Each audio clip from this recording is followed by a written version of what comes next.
அஸ்ஸலாமு அலைக்கும். அன்பார்ந்த அனைத்து உறவுகளுக்கும் இனிய மாலை வணக்கம்.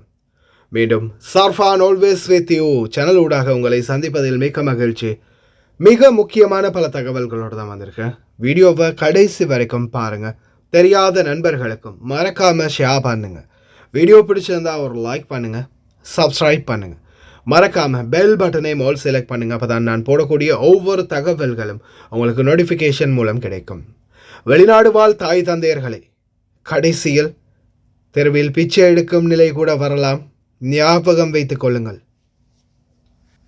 අද ඉරිදානේ ඉරිදා ආදම්පේ පොළට ගිහිල්ලා සල්ලි ටිකක් එකතු කරගත්තා එක එක්කෙනාට කියලා හිට මහරගම යන්න එපේ ඔපරේෂන් මට යන්න සල්ලි නැහැ බස් එකටවත් මේ හම්බෙච්ච සල්ලි එක එක්කෙනාගේ අම්ම රට ගිහිල්ලා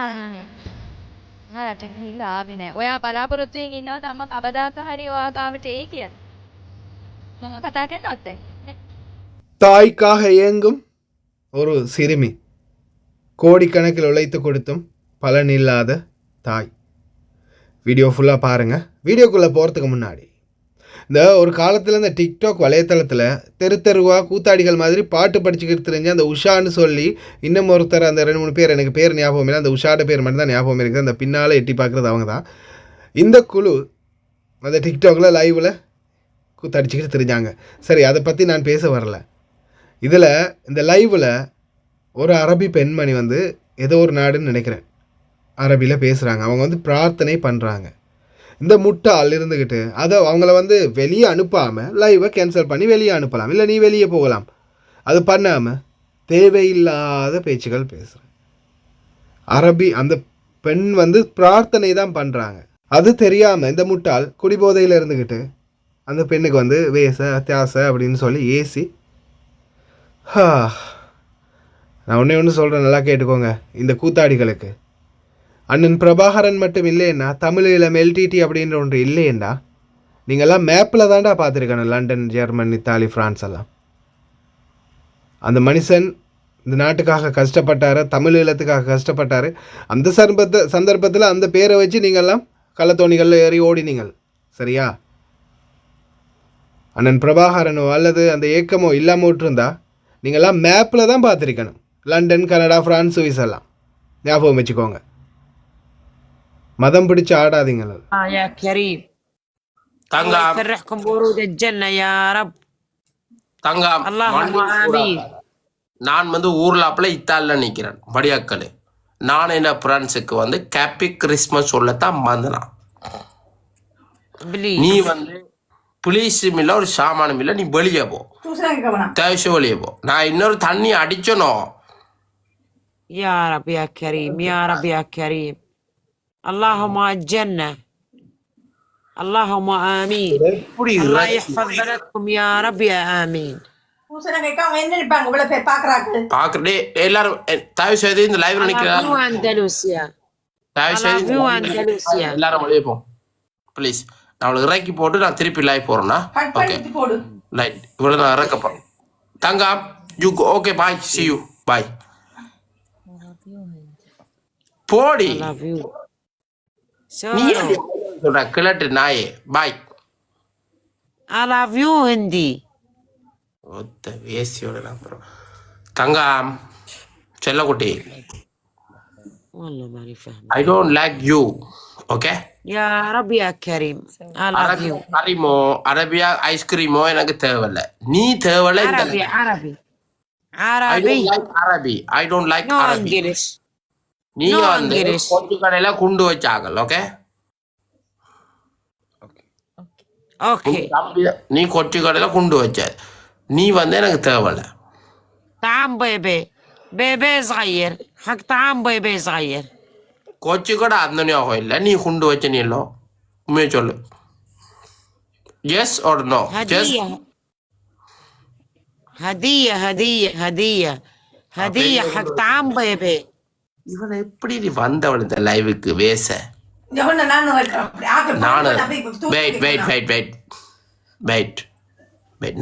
رب يا كريم الله يفرحكم بورود الجنة يا رب. என்னம்மா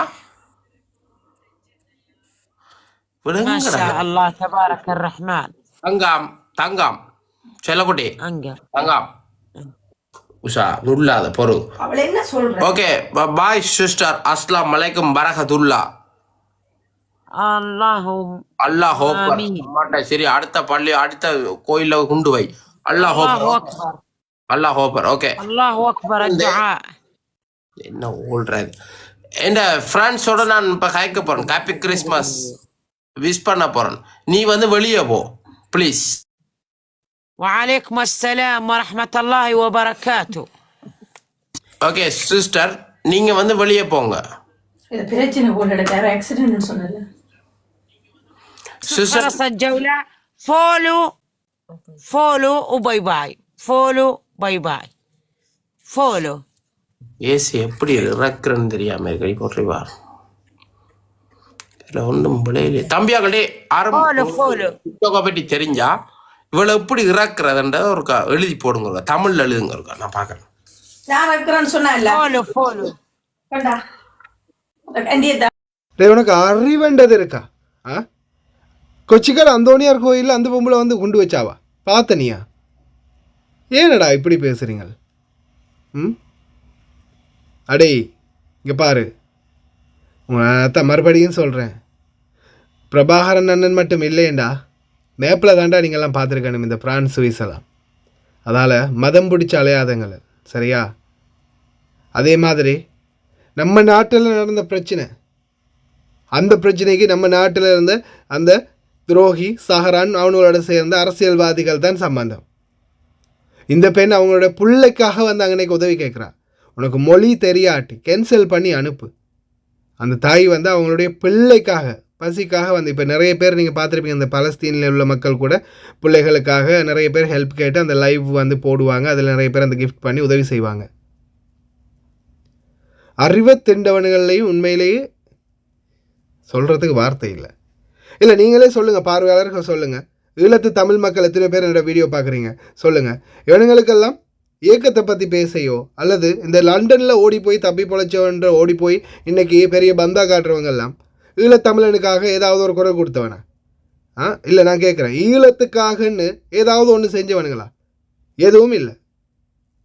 அந்த ஏக்கத்தில் பேரை வச்சு தப்பி ஓடி இன்றைக்கி அவனுங்க நல்லா வாழ்ந்துக்கிட்டு இருக்கிறானுங்க, அவ்வளவுதான். இன்றைக்கி ஏக்கத்துக்காக பாடுபட்ட எத்தனையோ பேர் கால் இல்லாமல் கை இல்லாமல் இன்றைக்கும் தமிழீழத்தில் தான் கஷ்டப்படுறாங்க. இவனுங்க ஏதோ தமிழீழம் தலைவர் தலைவர்னு சொல்லிட்டு பீத்துக்கிட்டு தர்றானுங்க, எந்த ஒரு இதுவும் இல்லாமல். எல்லாமே இவனுங்களுடைய வாசிக்காக இவனுங்களுடைய ஆதாயத்துக்காக செய்கிறார். அரபி மொழி தெரிஞ்ச நம்மளுக்கு புரியுது அந்த தாய் என்ன கேட்குறாங்க, என்ன காரணத்துக்காக என்னதுக்காக பேசுகிறாங்கன்னு. சம்பந்தமே இல்லாத விஷயங்களை மண்டைக்கும் மூளைக்கும் சம்பந்தம் இல்லாமல் பேசிக்கிட்டு இருக்கிறான். தமிழீழ சகோதரர்கள், என்னுடைய வார்த்தைகளில் ஏதாவது தவறுகள் இருந்தால் என்னை மன்னிக்கவும். அதே போல் உங்களுடைய கருத்துக்களை தயவு செய்து கமெண்டில் பதிவு பண்ணுங்கள். எப்போவுமே மீடியா ரோட்டால் போகிற வரவங்களை கிண்டல் பண்ணுறது, மைக்கை பிடிச்சி ஏதாவது கேள்வி கேட்குறது அப்படின்றது சாதாரணமாக நடக்கிறது. ரூபவாகினி டிவி சேனலால் வந்து ரோட்டில் வரவங்களை சும்மா பேட்டி எடுத்துக்கிட்டு இருக்கும்போது ஒரு பெண்ணு நடந்து வருது. இந்த குழந்தைகிட்ட கேட்குறாங்க, நீங்கள் வந்து உங்கள் தம்பிக்கு அடிக்கிறது தானே, வீட்டில் நீங்கள் தானே ரொம்ப சுட்டியான பொண்ணு அப்படின்னு கேட்கும்போதே அந்த பொண்ணுக்கிட்ட இருந்து வரக்கூடிய ஒவ்வொரு வார்த்தைகளும் நெருப்பாக அனலாக வருது, வேதனை குழம்பாக வருது. சிங்களம் தெரிஞ்சவங்க இந்த வீடியோ கேளுங்க, எக்ஸ்பிளைன் பண்ணுறேன். අහිංසා මූනටම හරියනවා නමත්. හැබැයි මේ ඇත්ත කියන්න පොඩ්ඩක් නපුරු විනයක දෙද්දි මල්ලිට බනිනවා කියන්නේ ඇත්තද? ඇත්තද? මල්ලි කෙනෙක් නැද්ද? එහෙනම් කවුද ඉන්නේ? කවුද ඉන්නේ? කවුරුත් නෑ. ඔයා විතරයි ගෙදර ඉන්නේ? ඔයයි. කවුද? මමයි ආච්චි. ඔයයි ආච්චි. ආච්චි. හරි. ආච්චි දව බලාගන්නේ. ආහා හා. හොඳයි. එතකොට මේ ඔයා මොනවද කරන්නේ? මුකුත් නෑ ඉස්කෝලේ යනවා. කී වසරේද ඉන්නේ? 7 වසරේ. පුංචි අහිංසට ජීවිතේට හම්බෙච්ච ලොකුම අභියෝගය මොකක්ද? අම්මත් එක්ක අම්මා නැතුව අච්චිත් එක්ක ඉන්නේ. අම්මා නැතුව අච්චිත් එක්ක ඉඳගෙන අම්මා කොහෙ රට ගිහිල්ලාද? අම්මා රට ගිහිල්ලා ආරට ගිහිල්ලා ආවේ නෑ. ඔයා බලාපොරොත්තු වෙමින් ඉන්නවද අම්මා කවදාක හරි ඔයා තාමට එයි කියලා? මම කතා කරනවත් දැන්.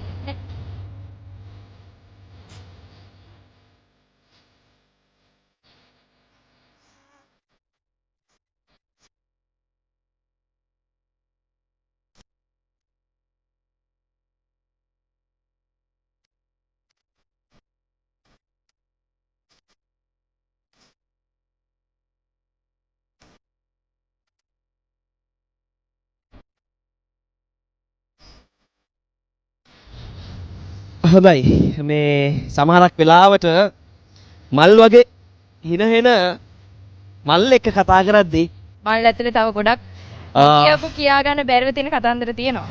நம்ம வெளி தோற்றத்தை வச்சு எடை போட்டதுக்கு உள்ள எவ்வளோ வேதனை இருக்குது அப்படின்றத அதை அந்த கடைசி அந்த நபர் சொன்ன கதை இந்த பொண்ணு கேட்குறாங்க. அஹிம்சா அப்படின்றது வந்து பார்த்திங்கன்னா அமைதி என்ற மாதிரி ஒரு அர்த்தம் சிங்களத்தில். பேருக்கு ஏற்ற மாதிரியே மூஞ்சி இருக்குது, அமைதியான புள்ள மாதிரி இருக்குது அப்படின்னு இந்த சிஸ்டர் சொல்லும்போது அந்த சகோதரர் சொல்கிறார், நீங்கள் வீட்டில் கொஞ்சம் சுட்டி தானே, தம்பிக்கெல்லாம் அடிக்கிறது தானே அப்படின்னு சொல்ல. இல்லையே, எனக்கு தம்பியே இல்லை, நான் மட்டும்தான். அப்போ வீட்டில் யாருன்னு கேட்கும்போது பாட்டியும் நானும் தான். பாட்டியும் நீங்களும் தானே, ஏன் வேறு யாருமே இல்லையா வீட்டில் அப்படின்னு கேட்கும். இல்லை அப்படின்னு சொல்லிட்டு இருக்கும்போது திடீர்னு அப்போ அம்மா எங்கன்னு கேட்க, அம்மா வந்து வெளிநாட்டுக்கு போயிட்டாங்க, நானும் பாட்டியும் தான் இருக்கிறோம் அப்படின்னு. அம்மாவோட பேசுகிறீங்களா அப்படின்னு கேட்க, அம்மாவுக்காகத்தான் ஏங்கிட்டு இருக்கிறேன், அம்மா வரணும் அப்படின்னு எதிர்பார்க்குறேன். அம்மாவோட பேசுகிறீங்களா? இல்லை, அம்மா பேசுகிறதில்ல, அம்மாவை பற்றின தகவல் தெரியாது அப்படின்னு சொல்லுது. உண்மையிலே அந்த வார்த்தையை சொல்லும்போது இந்த வெளிநாடு வாழ் நம்மளுக்கு வந்து தெரியும், இந்த சோஷியல் மீடியாக்களில் சில தாய்மார்கள் முட்டாள்தனமாக ஒவ்வொருத்தனை நம்பி ஏமாந்து போய் வாழ்க்கையை இழந்துட்டு தெரியுறாங்க. ஒரு சிலர் வந்து அப்படியே மொத்தமாகவே ஆரம்பத்தில் நம்ம எதுக்காக வந்தோம் அப்படின்றத மறந்து செயல்படுறாங்க. எல்லாருமே இன்க்ளூடிங் மீ இருக்கலாம், எல்லாருமே, நம்ம எல்லாரையும் சேர்த்து தான் சொல்கிறேன். நம்ம ஆரம்பத்தில் வரும்போது எதுக்காக வந்தோம் அப்படின்றத மறந்துட்டோம். இன்றைக்கி நான் கூட இந்த யூடியூப்ன்றதால பல விடயங்களை இழந்துட்டேன். நானும் ஒரு வகையில் இந்த தவறை செஞ்சு கொண்டு தான் இருக்கிறேன் அப்படின்னு தான் சொல்லணும். ஏன்னா நான் கூட இவ்வளவு உங்களுக்கு புத்தி சொல்கிறேன், நான் கூட இந்த யூடியூப்பால் என்னுடைய பல நேரங்களை நான் இழந்துக்கிட்டு இருக்கிறேன். இப்போ தான் கொஞ்சம் ஒரு அளவுக்கு ட்ரை பண்ணிகிட்டு இருக்கிறேன். புரியுதா? ஏதாவது ஒரு வகையில் யாராவது ஒருத்தர், எல்லாருமே நம்ம தப்பு பண்ணிக்கிட்டு தான் இருக்கிறோம். நம்ம நல்லது செய்கிறதா நினைக்கிறோம், ஆனால் சில நேரங்களில் அதுவே கெடுதலாக கூட அமையலாம். எனக்கு 1000 பேர் இன்னைக்கு நீ நல்லா இருக்கணும் தம்பி, நீங்கள் நல்லா பண்ணுறீங்க தம்பி, உங்களுடைய சேவை தொடரட்டும் தம்பி அப்படின்னு சொன்னாலும் என்னுடைய குடும்பத்துக்கு சில நேரங்களில் டைம் ஸ்பெண்ட் பண்ணாதது எனக்கே மிகவும் வேதனையாக இருக்கும். ஒரு கோலம் அடித்து, ஒரு பெற்ற தாய்க்கு கோலம் அடித்து என்ன சாப்பிட்டீங்க, என்ன பண்ணுறீங்கன்னு கேட்குறதுக்கு நேரம் இருக்காது, சகோதரங்களுக்கு நேரம் இருக்காது, நண்பர்களை பார்க்கணும், நண்பர்களோட பேசணும், குடும்பத்தில் உள்ளவங்களோட பேசணும். அந்த மாதிரி நேரங்கள் கூட சில நேரங்களில் கிடைக்காம போயிடுது. அந்த வகையில் நானும் ஒரு குற்றவாளி தான் அப்படின்ற மாதிரி நான் எல்லாரையுமே பொதுவாக சொல்கிறேன். தயவு செய்து உங்களுடைய நேரங்களை உங்களுடைய குழந்தைகளுக்காக ஒதுக்குங்க. சாதாரணமாக யோசிச்சு பாருங்கள், நம்ம நாட்டில் இந்த மாதிரி பெண் பிள்ளைகள் இருக்கக்கூடிய வீடுகளுக்கு நாம் எவ்வளோ அவேர்னஸ் பண்ணுவோம். தொடர்ந்து கோலாடிங்க, பேசுங்க, அவங்கள பற்றி விசாரிங்க, என்ன பண்ணுறாங்க, எது பண்ணுறாங்க, யாரோட போகிறாங்க வராங்க, என்ன பண்ணுறாங்க, தொடர்ந்து விசாரிங்க அப்படின்னு. உண்மையிலேயே அந்த மனசுக்கு ரொம்ப பாரமாக இருக்குது. இந்த குழந்தையுடைய முகத்தை பார்க்கும்போது, தாய் இல்லாமல் பாட்டிக்கிட்ட வளரும்போது எவ்வளோ ஒரு வேதனை இல்லையா? வெளிநாடு வாழ் தாய் தந்தையர்களே, ஒரு செகண்ட் சிந்திங்க. தவறு செய்கிறதுக்கு முதல், எல்லாருமே தவறு செய்கிறது தான், ஒரு செகண்ட் சிந்திங்க. அதுக்கு பிறகாவது சரியான தீர்மானத்தை எடுங்க. நாளைக்கு உங்களுடைய குழந்தைகளுக்கும் இது மாதிரியான ஒரு நிலை வரலாம். அல்லாஹ் பாதுகாக்கட்டும் எல்லாருடைய குழந்தைகளையும், எல்லாருடைய தாய் தந்தையர்களையும். ட்ரை பண்ணுங்க. அதே போல தான் வெளிநாடு வாழ் தாய் தந்தையர்களே கடைசியில் மருத்துவத்துக்காக பிச்சை எடுக்க விட்டுட்டாங்க. இதுக்கு முன்னாடி நான் ஒரு தடவை போட்டிருக்கேன் இந்த வீடியோ, இந்த அம்மாவுடைய வீடியோ, வாய்ஸ் கட்டு போட்டிருப்பேன்னு நினைக்கிறேன், வீடியோ இல்லை. உண்மையிலேயே அந்த பாதி பிஸ்கெட் பேக்கெட்டோட நான் ஒரு வீடியோ போட்டிருந்தேன்னு நினைக்கிறேன். கடைசியில் மார்க்கெட் இருக்கு இல்லையா, சந்தையில் போய் ஆப்ரேஷனுக்காக பிச்சை எடுக்க வேண்டிய நிலை. வருஷ கணக்கிலேருந்து கோடிக்கணக்கில் உழைச்சி அனுப்பின தாய், வெளிநாடு வாழ் தொழிலாளர்களுடைய நிலை. கடைசியில் வயதாகி நாட்டுக்கு போனான். ஹஸ்பி அல்லாஹ் வ நிஅமல் வக்கீல். இந்த அம்மாவுக்கு ஏதாவது உதவி செய்யணும்னு நினச்சிங்கன்னா 077 இந்த இலக்கத்தோட தொடர்பு கொண்டு, வாட்ஸ்அப் மூலம் தொடர்பு கொண்டு உங்களால் முடிந்த உதவிகளை செய்யலாம்.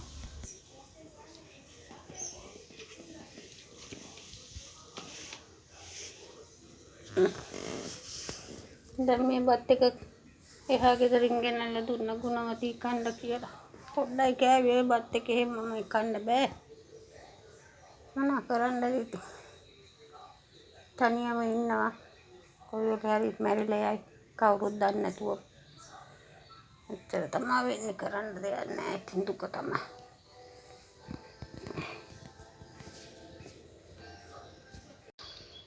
මට පුළුවන් නම් ඉතින් උදව්වක් කරන්න. කවුරු හරි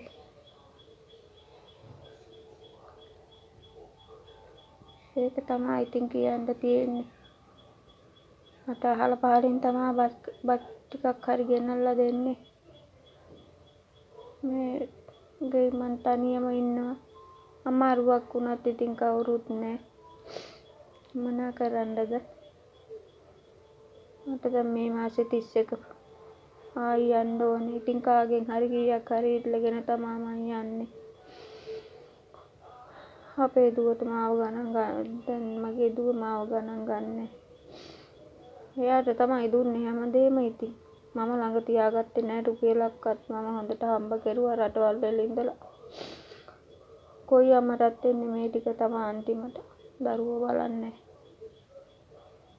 මොනා කරන්නද දුක තමයි ඉතින්. හරි දුකයි ඉතින් මෙහෙම තනි වුණාම. නිකනුත් නෙමෙයි මම පිළිකාලේ දෙන්නේ පිළිකාවක් හැදිලා ඉන්නේ. හෙල්ද ගන්නත් බැ. මේ මට හැරමිටියක්වත් නැහැ. මේකෙන් තමයි මම ඔය මහර ගම යන්නේ ඔක්කොම යන්නේ බස් එකේ මිනිස්සු බලනවා මගේ දිහා. මටම ලැජ්ජයි ඒත් මම මොනවාද කරන්නේ. හැරමිටියක්වත් ගන්න සල්ලි නැහැ මට. මට මෙහෙම ඉන්න ඕනේ නැහැ. මගේ සල්ලි මන් ළඟ තියාගත්තා නම් මං හිතුවේ නෑ මට මෙහෙම වෙයි කියලා.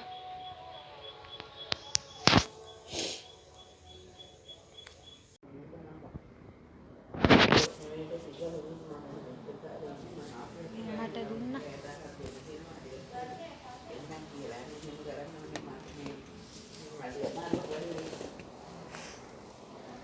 මේකෙන් තමයි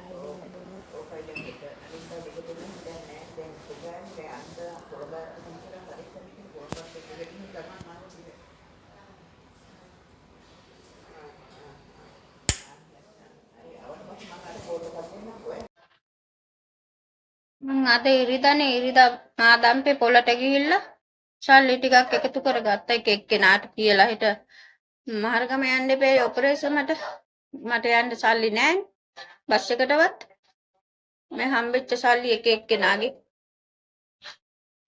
මේ 300යි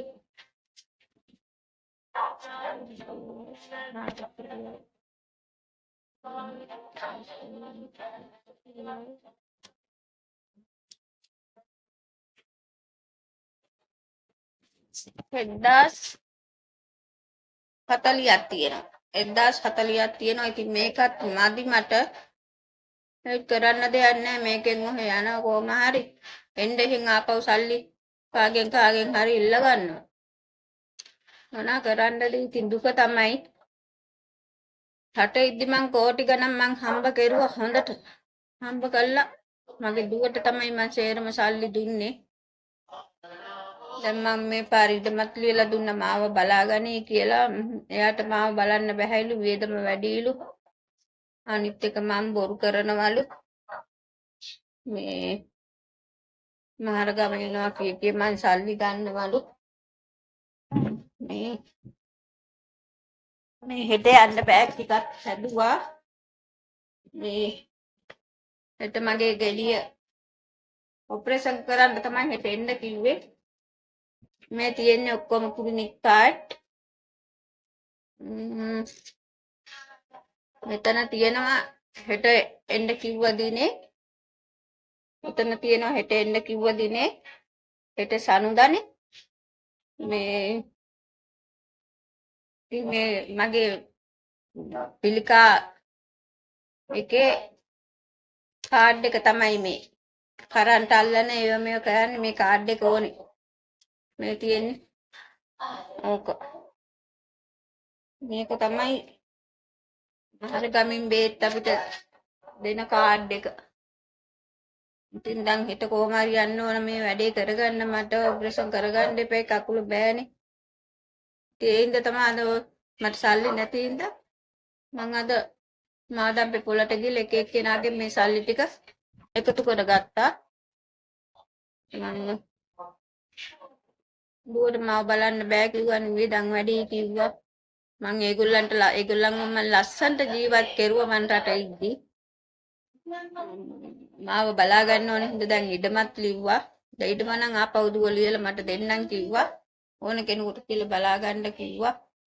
එයාට වියදම වැඩි අන්තික මං තිස්සෙන් මහරගම යනවලු මං බොරු කරනවලු මේ කිය ඉතින් මං කියන්නේ ඉතින් දුව එක්ක මාත් එක්ක යන්න එන්න ඕනේ එන්නේ නැහැ එක දවසක්වත් ආවෙත් නැහැ මහරගම යන්න මං කොමාරි නොන්ඩි ගගා ලිජිකුත් නැන තමයි මහරගම යන්නේ ඔය මග මිනිස්සු මට උදව් කරනවා මම පාරෙන් එහාට මෙහාට පන්නනවා මට මෙහෙම ඉන්න ඕනේ නැහැ මං හොඳට හම්බ කරපු ගෑණියෙක්ම ඒත් මට ලොකු විශ්වාසයක් තිබ්බ මාව දුව බලාගනි කියලා මොකද දුව රට ඉන්නකම්ම කිව්වේ අනේ අම්මේ මං ඔයා හොඳින් බලා ගන්නවා කොහෙවත් අරින්නේ නැහැ දුකක් දෙන්නේ නැහැ ඔයා හම්බ කරන හැම සතේම මට දෙන්නේ එහෙම මගේ දුව කිව්වෙන්නේ මං එයා විශ්වාස කළා තමයි හැම සතේම එයාට දුන්නේ නැත්තම් මං හොඳට පොතකට දාලා මගේ සල්ලි මං එකතු කර ගන්නවා මේවා මට විතරක් නෙමෙයි හැම අම්මා කෙනෙකුටම වෙන පාඩම් මේවා ඉතින් කොච්චර වුණත් මම කියන්නේ හැමෝටම දරුවන්ව කොච්චර වුණත් විශ්වාස කරන්න එපා. දරුවන්ට දෙන්න දෙයක් Tamanටත් ඉතුරු කරගන්න. අද මං ඉතුරු කරපු නැති හින්දා තමයි එක එක්කෙනාගේ සල්ලි මට හරි දුකයි. මගේ දුව මෙහෙම මට කරනවට කවදාකවත් නගරපු වැඩ මේ. පොලට ගිහිල්ලා එක එක්කෙනාගේ සල්ලි ඉල්ලුවා. මොනා කරන්නද? මහරගම යන්නත් බැහැ. ඊට ඔපරේෂන්ට පිට ගියේ නැත්තම් මට ආයෙ කවුරු ඔපරේෂන් කරගන්නද මට ඇවිද ගන්නත් බෑනේ. කරන්න දෙයක් නැහැ ඉතින්. මේ මගේ ලැබීම. එහෙම කියලා හිත හදාගෙන මම මේ සල්ලි ටිකෙන් කොහොම හරි මං ගෙන්න. මගේ වැඩේ කරගෙන ඇද්දිත් කීයක් හරි එකතු කරගෙන එනවා. නැත්තම් බස් එකට සල්ලි මදි. මේක තමයි මට අන්තිමට ඉතුරු වෙච්ච ජීවිතේ. මේ ගෙදර මං තනියම. මේකේ ඇස්සේ මම මැරුණත් කවුරුත් දන්නේ නැහැ. තේරෙන්නේ නැහැ.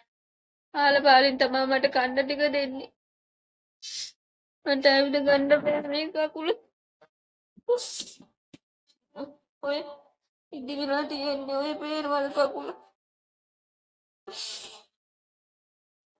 ගෙඩියක් තියෙන්නේ ගෙඩිය ඉතින් ඔපරේෂන් කරන්න ඕන කිව්වේ. சிங்கள மொழி தெரியாதவர்களுக்கு ஐம் சாரி.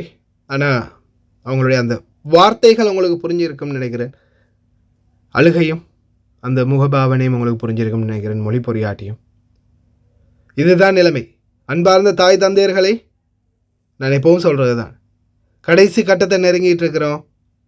பிள்ளைங்களே பெற்ற தாய் தகப்பன் எப்படா சாவுவாங்க, இந்த சொத்தை சூறையடிக்கலாம் ஆட்டையை போட்டுக்கலான்னு பார்க்குற நிலைமையில் இப்போதே உலகம் சமுதாயம் நகர்ந்து கொண்டு இருக்கின்றது. அதனால் தயவு செய்து உங்களுடைய பாதுகாப்புக்காக, உங்களுடைய உடல் ஆரோக்கியத்துக்காக, உங்களுடைய தேவைக்காகன்னு கொஞ்சமாவது பணத்தை ஒதுக்கிக்கோங்க. யாரும் நம்மளை ஒதுக்கி வைக்கிறதுக்கு முன்னாடி நாமளே ஒதுங்கக்கூடிய நிலையில் நம்ம உருவாகி கொள்ளணும். நான் தொடர்ந்தும் சொல்கிறது தான், உங்களுக்கான ஒரு சேமிப்பு இல்லாத பட்சத்தில் ஊரை விட்டு போனால் யார் விட்டு நாயோன்ற நிலைமை தான் நம்மளுக்கும்.